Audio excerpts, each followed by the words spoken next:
Welcome Cosmic Comics, Games and Collectibles, your zen of geekism. We carry comics old and new, magazines, toys, games like Pokemon, Magic, D&D. Want Godzilla, Ultraman, Star Trek, Ninja Turtles, Funko Pops? You'll find it all here. Shop our Cosmic Sound Room and pick up a record or two. Enjoy our Comic Coffee Lounge with a cup of Sasquatch coffee or a delicious menu item while geeking out over a super cool movie on our big screen. Come by and say hello to Maui. Cosmic Comic, Games and Collectibles. Superman loves us, and so will you.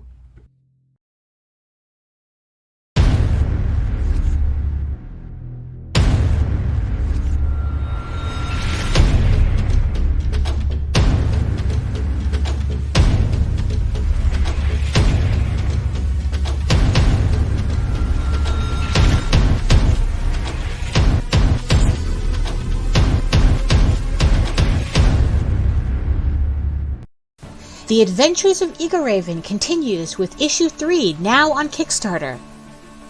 Egoraven, Heir of the First Unicorn, Issue 3 continues with Egoraven, a half-unicorn, half-human princess in exile from her enchanted kingdom of Edenron, forced into the mortal world along with her unicorn uncle Amadeo, trying to find their footing in Dornham, a city in one of the outer kingdoms of men.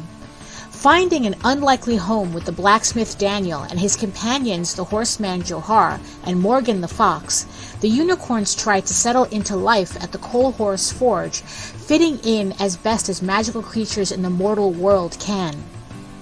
After a vision reveals the horrors happening back in her enchanted homeland of Edenron, under the iron fist of Bilikath the Dragon Lord, Egoraven is unsure how she can even begin to help her people. But a chance encounter with a noblewoman and her unusual lady-in-waiting reveals a path that might end up more treacherous than fighting the Dragon Lords themselves. Egoraven, Heir of the First Unicorn, is a mature audience's medieval fantasy soap opera drama created, written, and illustrated by Daphne Lage. This is a 15-issue comic series in the style of the Chronicles of Narnia and The Witcher, and the third issue is 32 pages in full color. Missed the previous campaigns? I have catch-up levels collecting issues 1 through 3, including the Legend of the Silk Rose prequel. I also have beautiful variant covers for all you collectors out there. And help me reach my stretch goals to unlock a full set of character trading cards. Please check out all the different available levels and pledge to Egoraven, Heir of the First Unicorn today. Thank you all for your support. And good evening, everybody, here on the eve of the Facebookopolis. Is that a word? It's going to be a word now. It's civilization collapsed on the internet today. You could not take pictures of yourself. You could not take pictures of your food. I don't know how you all survived, but we're pulling together, and we will make it through these trying times. I swear to you, as God is my witness, we will never go internetless again. Tonight, we are delving back into another crowdfunded comic book campaign, and it's one we visited before, but now it's like it's all coming together. It's all coming into one unified story. And with me tonight, it's always a pleasure to have Ms. Daphne Lage with us. Hi, Daphne. How are you tonight? Hi. I mean, you kind of would think like the end of the world would be a little bit more dramatic, right? Yeah. Yeah. It's like, what's that thing? It's going to go out not with a bang, but with an email. Yeah, really. Or lack of not being able to access your emails. Yes, exactly. This is the way the world ends, with a tweet. Really. So you've been busy since the last time you've been here. Yeah, I have been. Because you're finishing up you're fulfilling on Tall Tales, which was your last campaign. Yes. And now we're back into the world of Egoraven, which is it's a very, like you said, it's in the video, it's a Narnia-esque, mature, humans and anthropomorphic animals living together. Not necessarily in harmony, but that's how it goes. Exactly. Well, and speaking of end of the world, that's Bill Murray's like right, dogs and cats living together. Absolute chaos. So walk us through what Egoraven is. This world. I mean, Egoraven is a character. Yes. She is the heir of the first unicorn, Yes. which I always stumble over because I'm like, what if she's the heir of the last unicorn? Would that make her like the next last unicorn? Well, second to last. Yeah, second last. But like if you're heir to the first unicorn, what happened to all the unicorns between you and her? And well, that gets explained as the story continues. I do have 15 issues to cover. And there's only 3 so far. Right, there's only 3 and the prequel so far. But like you said, the story is beginning to come together now. So it's like the third issue is where like the story really picks up. And that's the issue that's on the Kickstarter now. Oh, hi Jim. Hi. So as the video stated, so Egoraven is a half unicorn, half human princess living in this enchanted valley, where in the realm. Oh, and by the way, I forgot about the bird. Yeah, it's like there is a parrot in the background here. So if you hear any noises, that's him. So you're not, your now he's laughing. Smoke detector is not going off. So she lives in this enchanted valley where the unicorns and elves live, and because she is a half breed, she is the daughter of the unicorn king Alaric. Neither side really knows what to do with her. So she's not a full unicorn, she's not an elf, so so she doesn't quite fit in with either side. But what? Do the full unicorns have this sort of shapeshifter ability where they're like, hi, I'm more centaurish right now, but now I'm full unicorn. No, they don't. They don't. That's yeah, it's like that's the thing. That's what makes her unusual, because in the first issue we do get introduced to the fact that she can shapeshift from human to full unicorn, but it's a very difficult skill for her. I'm just getting images in my head that are disturbing. Well, yeah, exactly. It's like, but no, the unicorns can't exactly do that. No. So that's what makes her unusual in this. So the thing is, though, is that the elves, because they've lost their own magic over generations, they depend on the unicorns to survive in the world that they're in. So they decide that maybe a arranged marriage between Egoraven and the elf prince Rillian will help bring magic back into their line. But Rillian has other plans for how he wants to do things. And what he does is he pretty much has his own royal family overthrown, and with the help of dragons. And in the ensuing chaos, Egoraven and her uncle Amadeo, who's a full unicorn, they escape into the mortal kingdoms, into the kingdoms of men.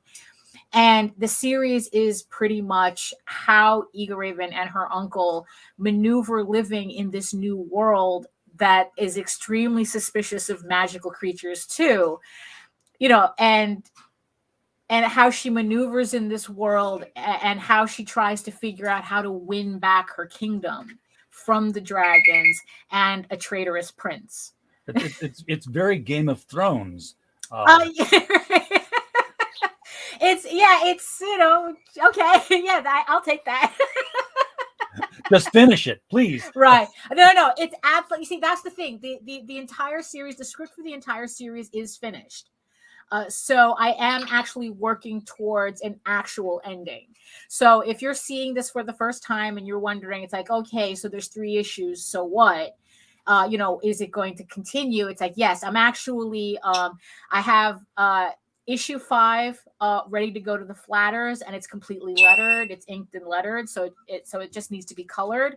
I have issue 6 and 7 that are laid out and lettered. I have 8 and 9 laid out, to be penciled. So I am in that process of going through these issues. So yes, they are going to come out. I mean, in fact, issue 3 is complete. So the second the Kickstarter is over, I'm sending out those files to be done. And so which means that the campaign will be fulfilled before the end of the month of that campaign. So Nice. if we're That's we're always good. supposed to finish, we're supposed to. The campaign ends on the 20th, which means that probably by the first week of November, books are going out. That's the idea. But and yeah, so issue 3 is done, and also issue 4 is done. I'm just color correcting it, because what I'm looking to do is send out for proofs for not only issue 3 and issue 4, but for the collected trade paperback that collects issues 1 through 4. So I'm really trying to keep ahead of myself with these campaigns. Okay, so there's no trade paperback in the current campaign. This is just Right. It's basically number 3, but it's 1 through 3 because you Right. can get 1 and 2. Right, exactly. If you missed the first 2 campaigns, and there's the only trade. Well, the only trade is the prequel, which is a illustrated prose short story that I wrote that takes place 20 years before the current storyline. So if you really want to be a completist for the story, for the story as it is, it's like I recommend the prequel and the first 3 issues, of course. That's your Silmarillion. Right. Yeah. Okay. I find it interesting that that Egoraven goes to the world of mortal men, and they're distrustful of her because she's a magical creature. Yeah. And yet we can see in the preview pages the mortal men are walking around with foxes in clothing and and cows running butcher shops. Right, practically, yeah. Yeah. I mean, it's like, but that's part of the irony of the situation that she's in, is that there's a lot of superstition, but at the same time, people still have to function, Yeah. so yeah, I mean, it's like, so there's like this kind of like, I mean, in the third, what's funny is that in the 3rd issue, I actually kind of talk about that as to like what's the deal with it's like everyone's mixed up here. Yeah, because just like talking animal, whoa, Oh talking yeah, animal. I have to draw the line there, Yeah, exactly. But also part of it too is that there's a deep suspicion, especially for unicorns, because part of like the legends that everyone keeps mentioning is that the unicorns and the elves have this thing for luring humans into the valley where they become trapped. Yes. And they, and it's like, and the elves pretty much, use them for slave labor, among other things, which is the reason why they lost their magic too. So the unicorns and the elves have this very strange pact. Not all the unicorns do it, but it's kind of like not all unicorns, but enough did it, so that everyone's kind of wondering, are you here to take more slaves for the elves type of thing? So there exists not all unicorns right alongside with the Me Tunicorn. Right. Yeah, exactly. So that's part of the issue as to why they can have a horse guy make shoe horses for their horses, but having a unicorn, that's a line that that's a bridge too far. So she's a magical creature. Does she do anything magic, or is she just magical because of what she is? She's magical because of what she is, and part of the issue that she keeps that she keeps being like judged by is that she doesn't have real control over her magic, which I kind of talk about in issue 1, where it's like she can shapeshift, but she can't control it. She can, it's kind of like she has this talent, but she has no idea how to work it. And it's kind of one of those things where nobody knows how to train her in it either. So it's just kind of this thing where, but at the same time, they're judging her for her lack of ability, and they're also judging her for what little ability she has. Yeah. So these transformations, are they are they triggered? I mean, is the half unicorn, Right. half human her resting That's her, state? yeah, that's her default form. So if she wants to be if she wants to be full human, or if she wants to be a unicorn, she has to really, really concentrate on those forms, and anything can like snap her out of the spell. That's the thing. It's like I said, she has to really concentrate And maintain it. To maintain it. Yes. So it's like, yeah. But anything can knock her out of it. So it's not like she can hold it. But that's the thing. She has not enough magic for the elves, and too much magic for humans. Burn the witch. That's what we do. Right. Exactly. About the name, what kind of thought process went into the name Egoraven? Because obviously it's two English words. Well, right. It's two words that we understand, but they don't go together. I Raven. That. Right. She's a unicorn. Right. It's okay. Okay. This is the funny thing. I have two stories about the name. Now, if you want the literal creation of the name, it actually kind of, thank you. It actually is kind of just like a name that I kind of I'm sorry about that. That I combined from like ElfQuest fandom. When I was in ElfQuest fandom, and coming up with a Wolf Rider name, and coming up with this mishmash, and then it's like the whole concept of, oh, well, at the time she didn't have a story. She was just a mascot for my portfolio website. So it was just like, okay, so she's like an alter ego. And then it's like, okay, so it's like, kind of Ego, and then Raven from Wolf Riders. And, that's kind of where the name literally came from. Okay. But the thing is, though, is that it was ever since I started the series, it had been bothering me that I didn't have an in-story explanation for her name, because she does have an odd name. It's like, it's weird. It's like, it's kind of like, it doesn't, you can tell in the story that it's not a normal name, even for the elves, and even for the unicorns, and even so it's like, okay, how do I explain this name? So what happened was that I like trying to learn languages very poorly, but I still like to try. And I'm trying to learn French by reading a lot of French comics, and I came across like a Gaelic dictionary and a Welsh dictionary, and I was especially fascinated by words that sound nothing like the way they look. Yeah. I think Swedish Welsh is good for that. Yeah, and I think Swedish is like that too, because there was a video I was watching where this woman was speaking Swedish, and she had the words on the screen, and never in a million years would I have guessed one was the other. I mean, because it does not read the way it's supposed to sound. Yeah. So I started playing around with that idea. It's like, okay, what's the big deal with her name? And the thing is that we kind of think when we're world building, especially in a fantasy setting, we have to be super complicated. That for some reason it has to be all elaborate and whatnot. And then it hit me. Simple. What's the simplest explanation for Egoraven being Egoraven?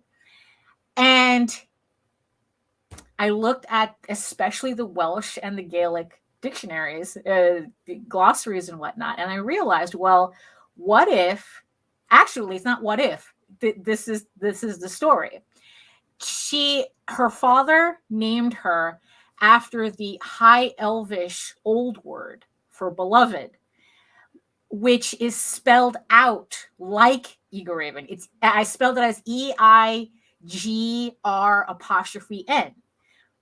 but it's Elvish. And what happened was that her mother couldn't pronounce it. So it comes out. So I imagine, I'm not going to say the word because I kind of imagined it not sounding like the way it looks. But again, like in French, you see the word, it's like, it's like, oh, it's croissant. And you say, no, it's crescent. And I imagined that's what happened. The father is going, oh, it's this. And then the mom is like going, it looks like Egoraven to me. because I can't say that I'm not elvish because it's like she's a human that was turned into a unicorn. So it's like, so you're trying to get a human woman who turned into a unicorn, but she's still human mentally, trying to speak a language she has no concept in.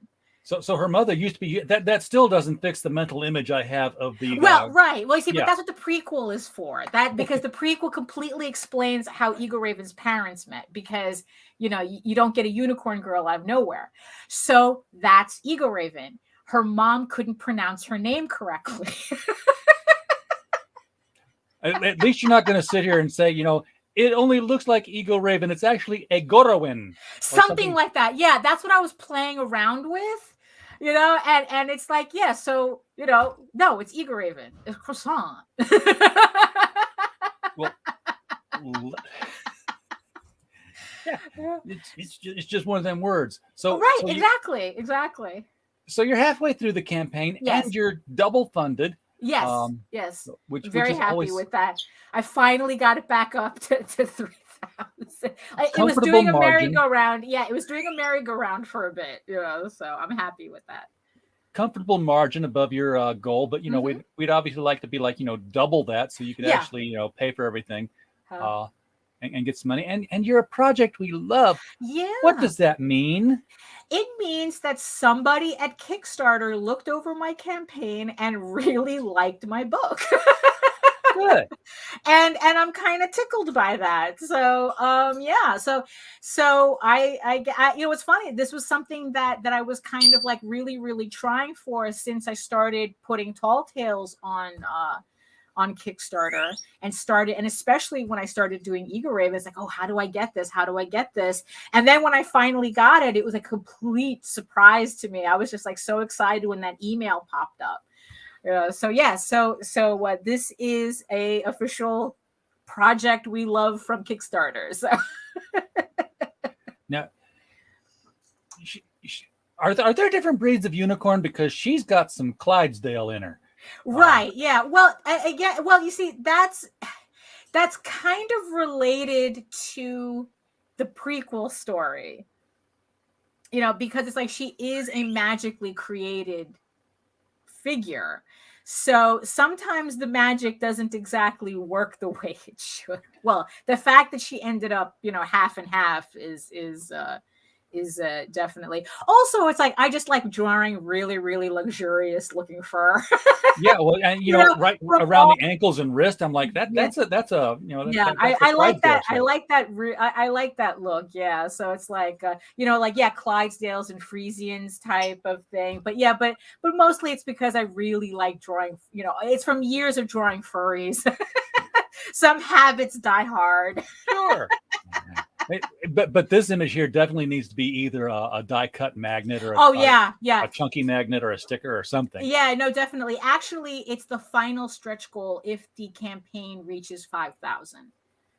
Oh, yeah. Well, we got to get 2 more thousand on here at the very minimum. Yeah, we have 15 days left, so hopefully we can make that happen.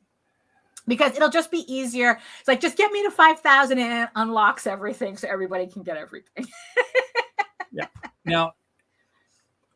She's supposed to be unique because she's this half unicorn, half human, and or half elf, and she can shift. No, she's not half elf. She's half human. Again, that's in the prequel story. Okay, so okay. Yeah. For some reason, I thought her father was an elven person, but that's her ward. I mean, it's like that's her. No, she's the ward. That's her.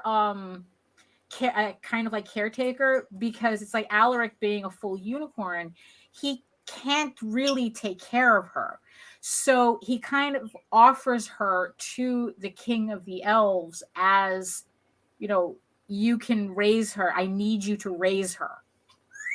So that's what happens. So she's raised by elves, but she's actually half human. But I see this other character back here that looks like a half unicorn. Yes. But different kind of horn. That issue 3. She comes in issue 3, and that's also explained too as to what's going on there. Because Egoraven's going to have to be like really excited to see Yeah. this. You're like me. Yeah, exactly. So yeah, and like I said, this is where so that's why issue 3 I consider like a really pivotal issue, because this is where the roller coaster starts. Issue 1 is issue 2 is kind of the setup, but issue 3 is where it really starts moving. Now this is a wide array of characters here. I know it's not a huge crowd, but it's right. It's over 10. Yeah. How do you juggle giving each character their own importance and their own story while still telling Egoraven's story? It's a challenge. It's a challenge. I mean, it's definitely not Tall Tales where we have probably like triple the amount of characters.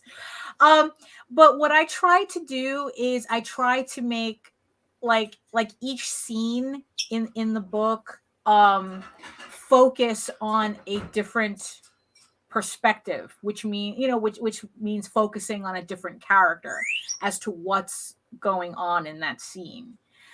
So then that way I can kind of, move, like kind of get everyone else's story in, but it's still centering around her as it moves from scene to scene.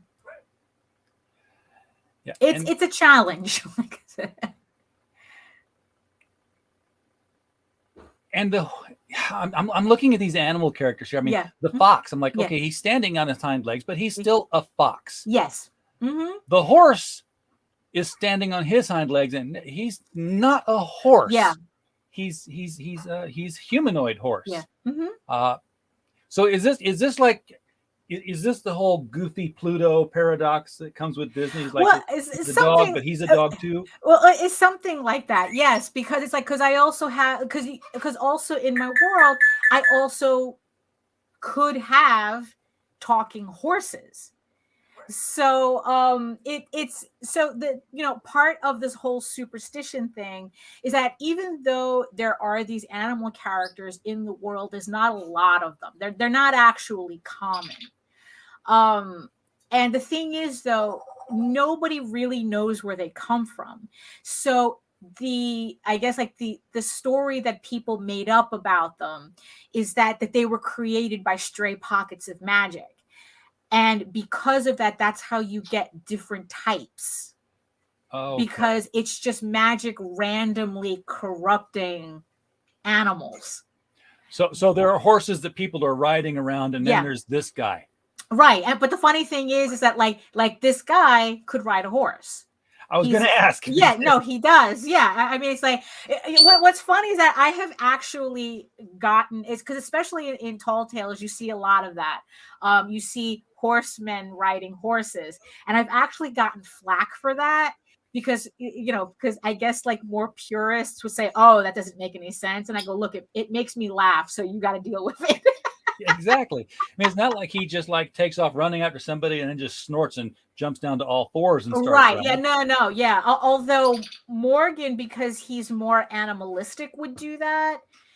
Johar, Morgan's the fox. Yeah, Morgan's the fox. Yeah, and then Johar, the horseman, he wouldn't do that because he's more human and more humanoid, while Morgan would do that because he's more animalistic.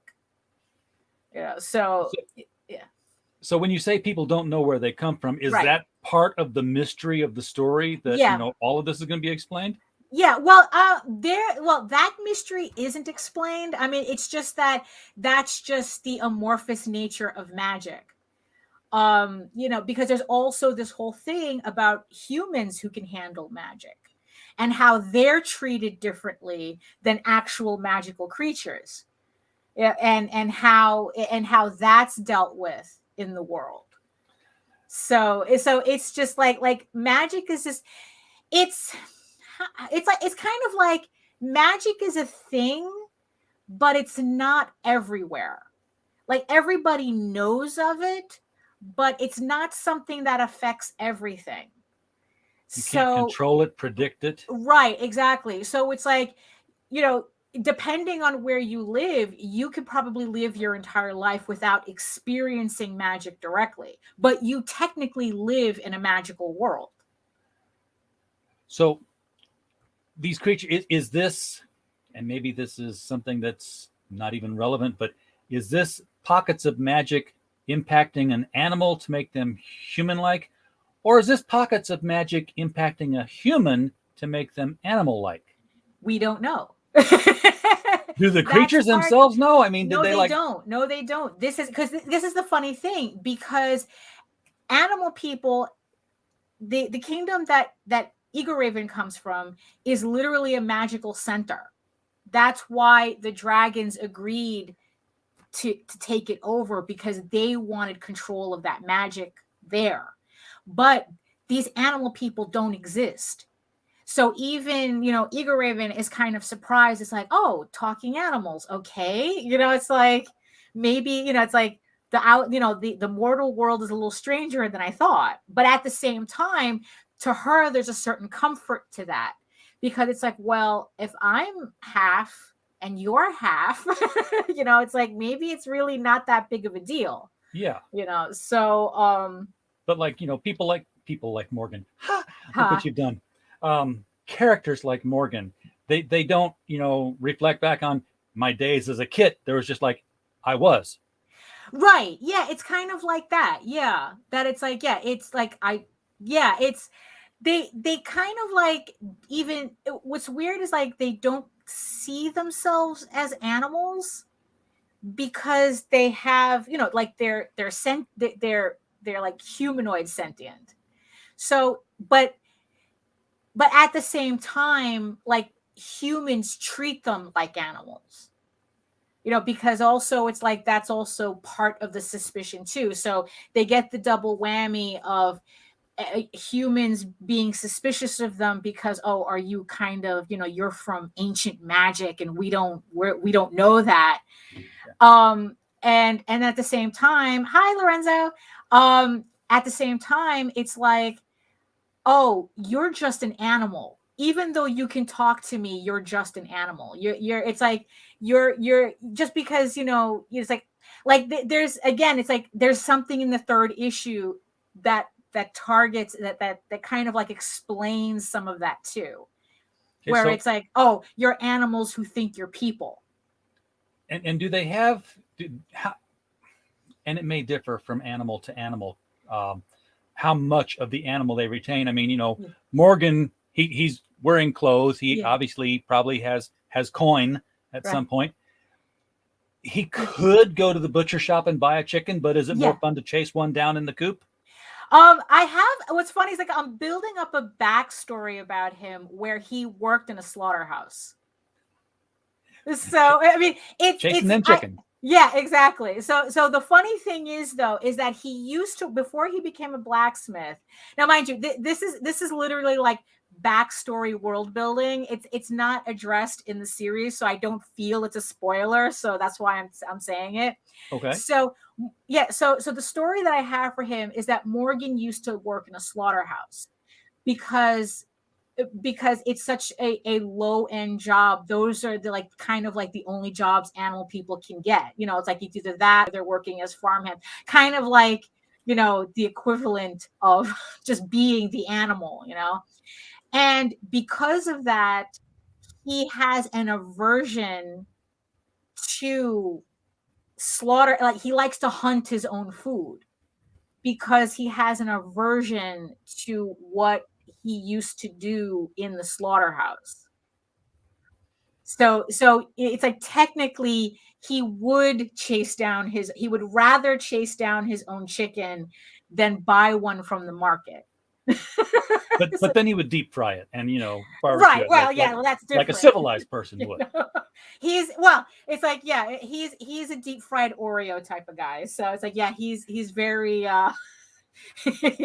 Now he's front and center on the cover, so I would assume that he's more prominent in this chapter. Well, right. It's like that's part of what we were discussing before about how do I, bring in all these characters without losing them. So it's like, so far, So this issue, just like the second issue, centers more about introducing Johar the horseman. This one centers more about introducing Morgan, so that's why he's front and center. Yeah. And seeing him right here on the first page holding a bow and arrow, all I Yeah. can think of is Robin Hood from Because Disney. that's exactly what it is. Because that's the fun thing that I like to do in Egoraven is that I love to put in Easter eggs, if not just blatant homages and just like stolen ideas, stolen things like that from media that I love, from movies that I love, from books that I love, and and I take a lot of pleasure at people seeing it. Like, it's kind of like not everybody will get it, but the right people will get it. So it's like, so you pointing out, oh, it's Robin Hood. I go, yes, it is. Of course it is. Isn't that obvious? Right. I love the art in this, the art style. Thank you. It's very, when I look at the people and I see them, in the medieval dress and walking around with animals, it reminds me very much of Linda Medley's Castle Waiting. From yes. 20 years back. Yeah, that was an influence too, in order, like when I was putting that world together. I have that first trade paperback and I'm like, where did she go? I mean, yeah, she kind of disappeared. It seemed that she had, like, I don't remember the publisher that she was going through at the time, but it seemed that they had like a really bad falling out with the publishing of Castle Waiting, and that she doesn't acknowledge it because of it. Like, I don't know if she doesn't acknowledge the series in general, or she doesn't acknowledge the final book that came out. So yeah, it's kind of an ugly story that I don't quite know what happened there. I shall have to dig into the Mm-hmm. Googles and Yeah. and find out the scoop and the tea. So, well, okay. So not only does he have a bow and arrow, but he's just as good with it. Yeah, exactly. I mean, but that's part of, my kind of like the visual joke that I'm going for here. Yeah. Now is this an alternate cover here? Oh, this is Legend of the Silk Rose. Yeah, that's the prequel book that we were talking about. Like I said, this takes place 20 years before the main storyline, and it's the story. It's a illustrated prose story done in kind of like a fairy tale telling, about how Egoraven's parents met and how you end up with a half unicorn girl at the end of it. I'm seriously hoping she was pregnant and then got transformed. Well, you can, like I said, it literally, I literally explain it in the story. Okay. I know that this is advertised as a mature book. Yeah. Mm-hmm. But I've seen no immaturity kind of matureness in it. I haven't seen, any nudity. I haven't seen any cursing. So where does that come in? Well, I had a tough time really kind of like thinking about this. Like I said, the entire 15 issues is done, and it's more the mature audiences label is more for adult situations and violence. And that stuff really kicks up especially after the 7th issue.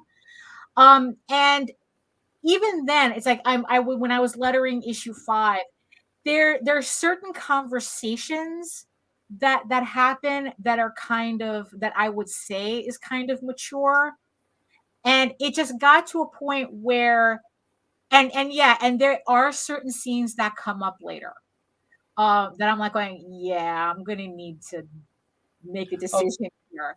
I think we had this conversation on Facebook where, if you're going to be mature, but I mean, this isn't like Batman Damned mature levels. This is like, okay, that's a very mature scene because of violence or something. Right. Violence. There, like I said, there's certain discussions that, oh no. is somebody, Marmalade's going to have to wait until you're old. You know, you have to wait till you're older to read this. I can handle violence. Well, like violence. yeah, but I know maybe Tall Tales is a better book for you, you know. So I like that one too. But this one looks really good. Yeah, but I would recommend waiting a couple of years. Or you know what? Get your dad to read it, and then he can decide whether you'll be able to read. Because in the end, that's kind of what I'm gunning for. You know, I don't want people to just blindly pick up the book for their kids, and then when the weird scenes come up, they're like going, "Hey, what are you trying to sell my kids?" And it's like, well, technically I was selling to you, not your kids. So I figure if I market mature audiences from the get-go, it'll save me a lot of trouble later. that makes all kinds of sense. Hey, Lorenzo says he put a trigger on it just because it's got so many people in it.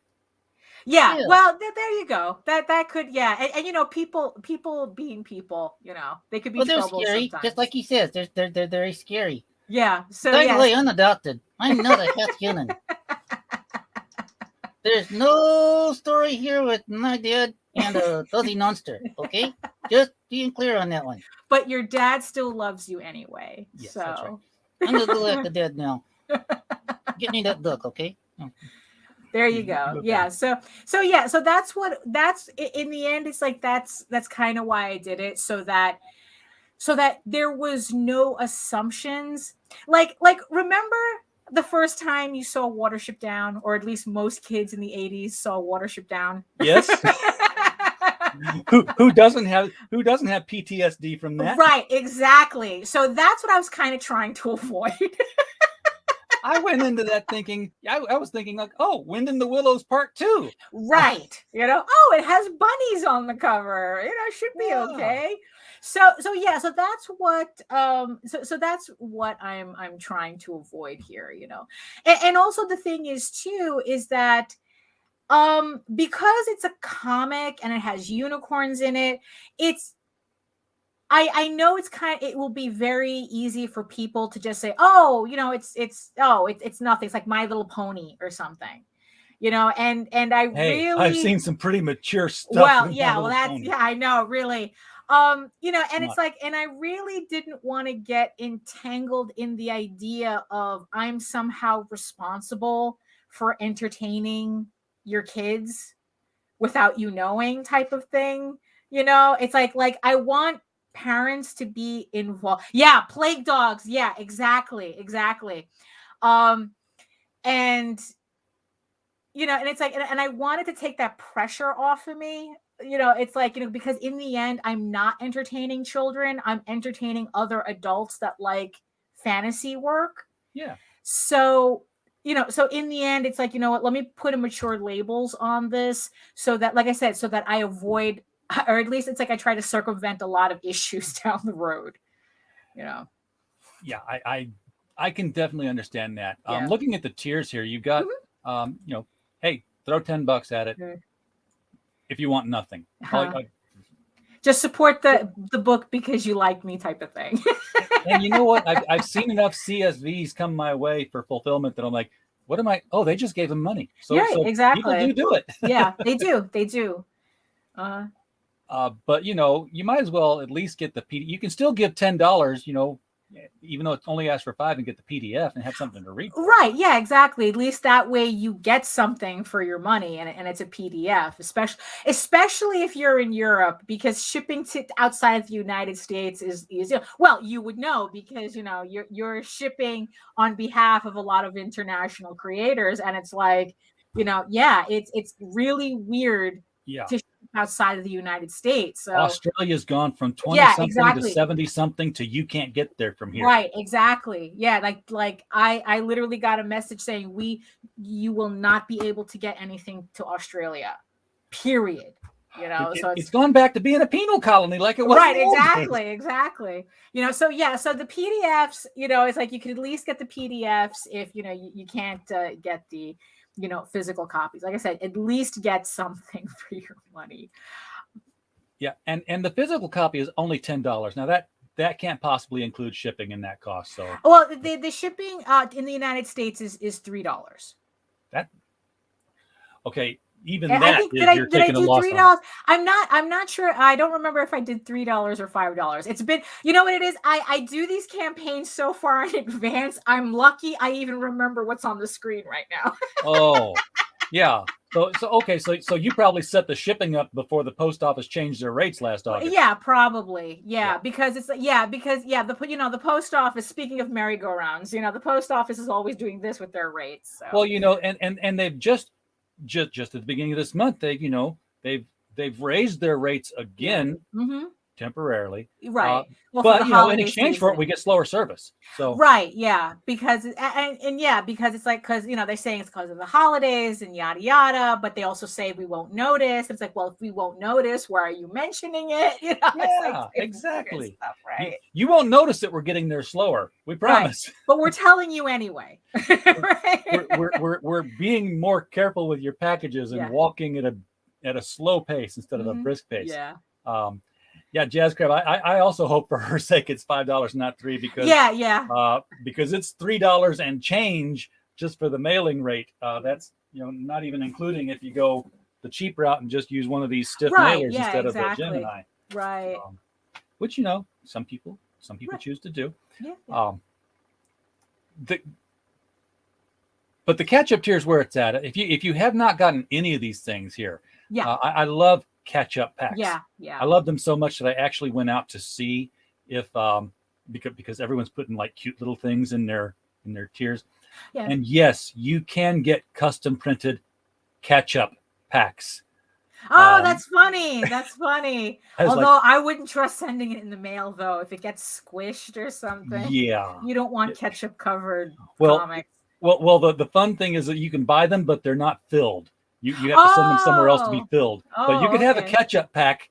Oh, that's funny. That's really funny. You have an Egoraven ketchup pack. I know, really, right? I think I'll pass on that one, though. Yeah, Maybe I'd rather do magnets and stickers. Everyone loves magnets and stickers. Yeah. Hopefully you because you were a backer of something. I want to say it was Sunshine Blossom. Yeah, Sunshine Blossom. Yeah. So hopefully you got your sticker. Yes, I did. Yes. I tried to put one in each one. It's advertising. Absolutely. Absolutely. But for $15, you can get 1 through 3 in PDF, which is $5, still $5 each. So and I know we got plenty of people in the chat and who come. We'll come back to the replay. George, Robert, looking at you guys here, who can only get digital. Right. So that this is your one to hit that up. Of course, Egoraven number 3 has a Virgin edition because she's young.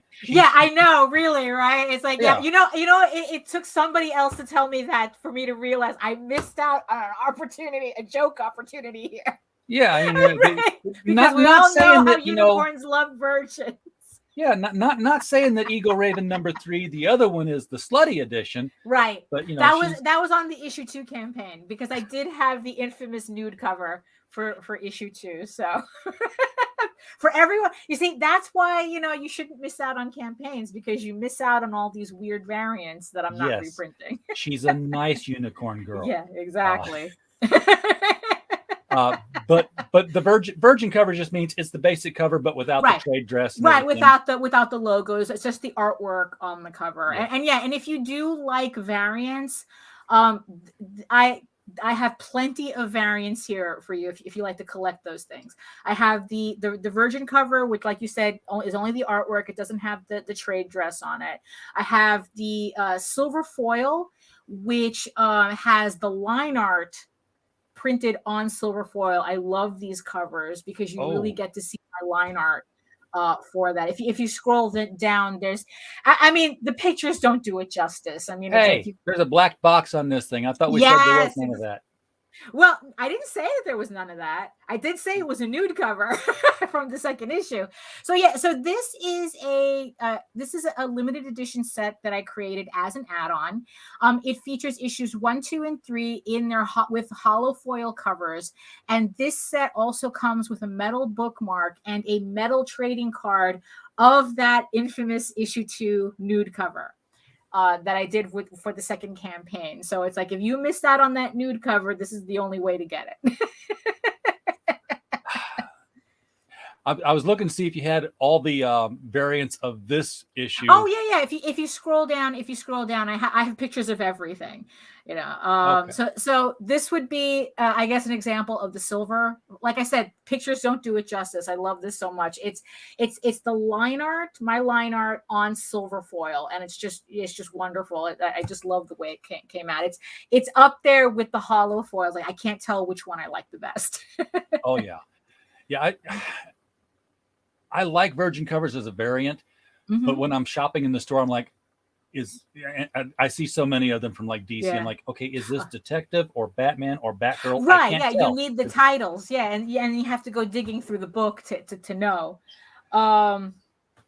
So that's, so the virgin, so you get the regular issue and you get the variant cover. So you have both along with the PDF, of course. And then it's like, depending on the level, you can either get the variant covers as individuals or you can get them as sets. If you just Do you have them available as add-ons? Say that, somebody buys the physical and they want to get, silver and rainbow. No, I don't. But I do have like a lot of levels to accommodate a lot of collectors. So it's like, like this level here, you can get all 3 variants in one set along with the regular cover. And then I have sets where you can get the variant covers of from the previous 2 campaigns. So you get issue 1, 2, and 3 and their variants as a whole collection. Okay. And then I have a deluxe edition that includes the sketch covers as well. So the sketch covers is a separate collection that you can get. But as far as the variants, when we talk about variants, you've got one cover and it may be printed differently. So it's not like, hey, we got you can get this cover by this artist or this other cover by this other artist. No. Yeah, that was something that I tried on the second campaign. And it got a little complicated for me. So that's why I'm kind of keeping it simple in this campaign again. I did other artists for the another artist, which ironically was an artist for My Little Pony. I got her to do a cover for me. So, and here I was talking about, I didn't want people confusing this with My Little Pony. I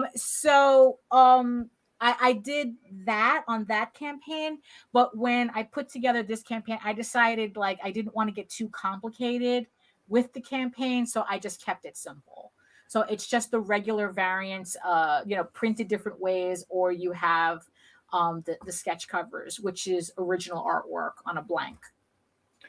Okay, so when somebody gets an original artwork piece from you, is that it's like somebody ordered an original artwork cover, you just take the blank one and you start drawing, or do they say, hey, I want one with this character? Right. No, they're non-customizable. So it's like, so those covers, I'm just like, so for issue 3, for the variant covers, I'm going to feature Morgan on it. So, so that's what you're going to get for the covers. So like if you get the full deluxe set that has the variant covers for issues 1, 2, and 3. So issues 1 would always have Egoraven on it. Issue 2 always has Johar on it. So issue 3 will have Morgan on it. So, but it's going to be random pictures of the characters, not kind of like the same thing over and over again. So it's not like everyone's getting similar covers. It's going. I'm still trying to make them look different, even though it's the same character. So is that a theme that you've got planned out through all 15 books? Is that each book is going to have one of the main characters on it? Right. Yeah. That's kind of what I'm playing around with now. Although that might change when I hit the first trade paperback, because what I'm planning on doing is once I hit a trade paperback, the previous 4 issues are going to be discontinued as individual issues. Sure. So from the trade on, it's going to be the trade and then whatever the next issue is. And then the previous issues are just discontinued. And it's like, so if you used Morgan on issue number 3, right, you may have issue number 7 also right, be Morgan cover. Yeah, Okay. it could be. I mean, yeah, like I said, I haven't quite decided how I'm going to work the covers after, because it's like they're you know. So I figure maybe issue 5, it's going to be Egoraven again because she is the main character. Sure. And then mix up, right, exactly, and then like so 5, so 6, 7, 8, then would be whatever other characters would be appearing predominantly in those. See, here's where my mind was going. Oh, okay, go ahead. If you, because this is the kind of stuff that when I first saw it as a kid, I think it was the Justice League Detroit when they first put out those first 4 issues. I'm like, they're all standing in front of the same building. Right. It's like, oh, here's it. Wait a minute, and I was like, click, and it's a puzzle. Oh, they're interconnected.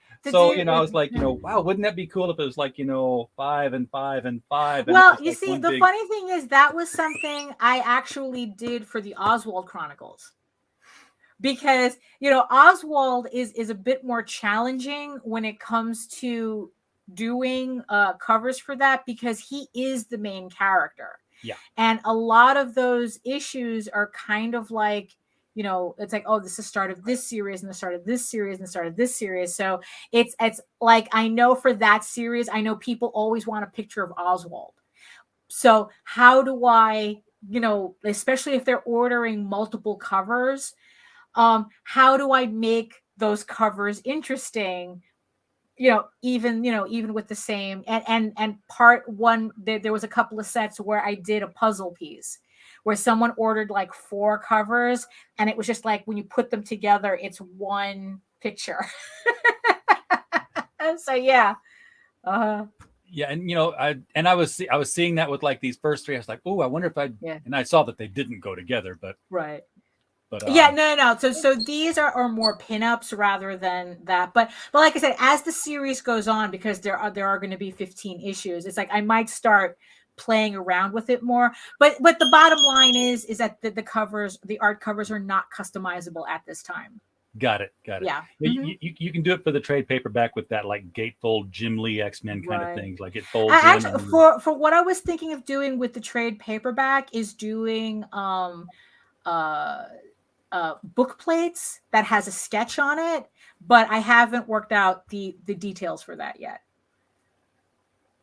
So there's tons of tiers here, and they all build on each other here. So yes, I could go through each one of them, but y'all can read them. Right? Exactly. It's like like I said, if you're a collector of individual issues, you have until the 4th issue 4 campaign to collect issues 1 through 4, because like I said, after the trade comes out, all these books and all their variants are being discontinued.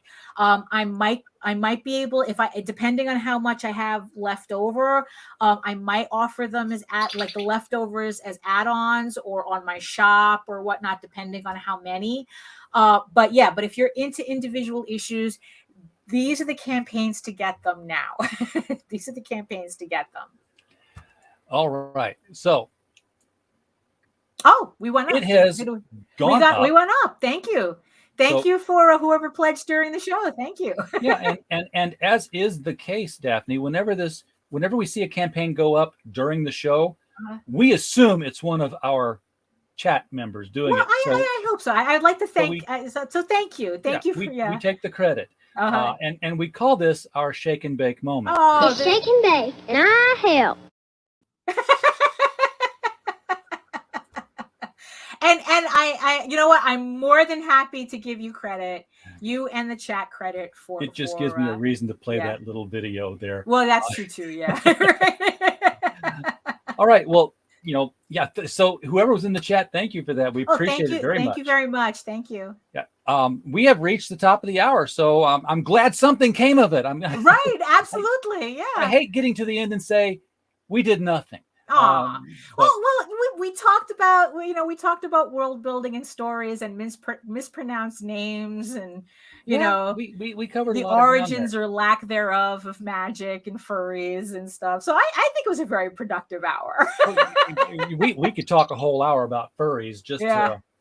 just to clear up some misconceptions or confirm them. Well, that could be a completely separate video. We might do that some night when he's That's true. like deep asleep Sleeping. and Yes, not waking exactly. up. Yeah. Because he'd misunderstand because he's furry. Well, yeah, and that's exactly what we're not talking about. Well, and of course, the thing is that he has since you were on his show, Yes. he has a partner now. Oh no.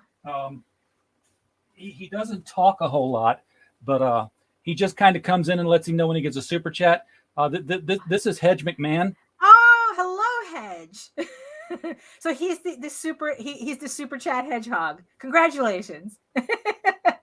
He just kind of comes in and whispers in his ear. We got a super chat.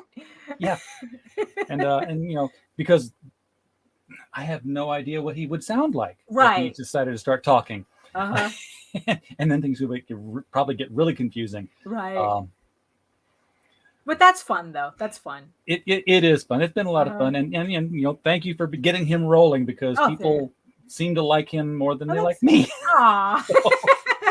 I think both your shows are fun, so thank you for that. Well, thank you very much for coming on tonight and walking us through Egoraven. I want to. Why haven't I clicked the remind me on that one? I click remind me so that because it is Kickstarter. And because it is my bank account. Right. Yeah, exactly. I come in and, my whole series is like, my calendar and series, like, remember to back. Right, remember to back. Yeah. A lot of people. Yeah. It's like, that's the thing. It's like, so there's that middle period where everyone was like still trying to decide. And then there's that rush at the end.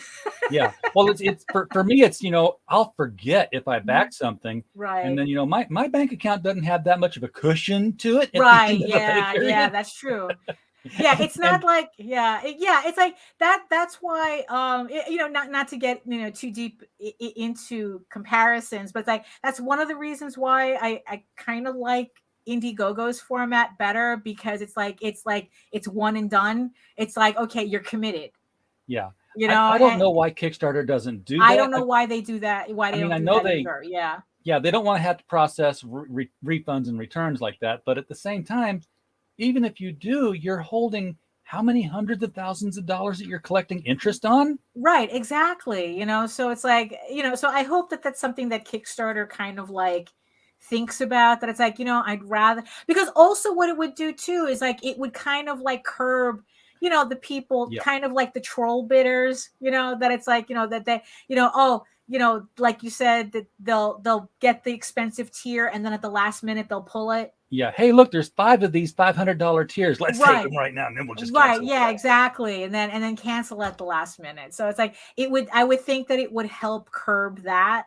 So yeah, who knows? It's like, it's that's just, I guess it's like that's just what it is right now. They'll figure it out. Uh-huh. All right, everybody in the chat, thank you so much for being here tonight. Thank you all. Don't have a show without you. Yeah, that's true. Yeah. So we encourage you. I won't ask you to like the video because if you don't like me, I can't do anything about it. But everybody likes Daphne, so click there you go. Like right, you know what? Smash either button. Smash the like button, smash the dislike button. The algorithm can't tell the difference. Exactly. They don't know your true feelings. This is not Minority Report. They just want the engagement. So they just want to see engagement. So smash all the buttons. So I will ask you to share it though, so that you can put Daphne's work out in front of more people. Thank you. Yes, thank you for that. They can be introduced to Egoraven and make up their own minds whether they want to get in on this thing or not. Right. Oh, and by the way, if you are curious, you can also, on the campaign, you can also download a free 16-page sampler of the first issue. So you can look at the campaign and you can get a free sampler just for looking at it. There you go. There you go. Yeah. Jump in on that. As always, everybody, we just hope you had a blast while you were here. And Yes. Daphne, do you have anything else you'd like to add? No, I always have fun here. Thank you very much to everybody who supported. Thank you for the people who backed during the show, and I appreciate it. And I really do. And I'm really looking forward to you guys getting these books. Like I said, issue 3, that train starts rolling. That was your setup line. Yeah. All right. Good night, everybody. We will Good see night. you. We will see you tomorrow when we talk with Sketchy Nuke. That Ooh. ought to scare people. We'll talk to Sketchy Nuke tomorrow. Good night.